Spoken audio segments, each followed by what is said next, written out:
சின்னத்திரை நடிகர் ராகவேந்திரன் புலி அவர்கள் அவருடைய சோஷியல் மீடியா பக்கத்தில் டைரக்டர் செழியன் அவர்கள் மறைந்த ஒரு விஷயத்தை ரொம்பவே உருக்கமாக பதிவு செஞ்சுருக்காரு. ஆக்சுவலாக வந்துட்டு டைரக்டர் செழியன், சினிமாட்டோகிராஃபர் செழியன் சொல்லிட்டு பல்வேறு அவதாரங்கள் எடுத்திருக்காரு. டூ லெட் அப்படின்ற ஒரு படம் 2017ஆம் ஆண்டில் வந்துட்டு அவருடைய டைரக்டரியல் டெபிட் வந்து கொடுத்தாரு.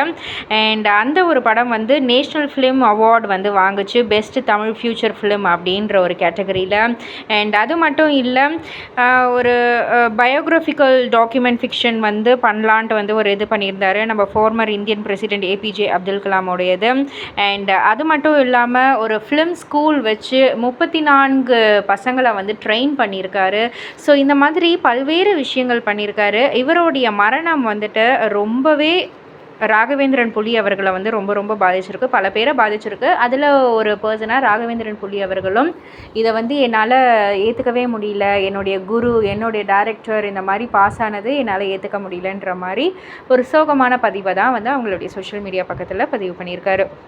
இதை பற்றி நீங்கள் என்ன நினைக்கிறீங்க, உங்களுடைய கருத்து என்ன அப்படின்றத கீழே உள்ள கமெண்ட் பாக்ஸில் குறிப்பிட்டு சொல்லுங்கள். மறக்காமல் சேனலை சப்ஸ்கிரைப் பண்ணி பக்கத்தில் உள்ள பெல் ஐக்கானை கிளிக் பண்ணிவிடுங்க.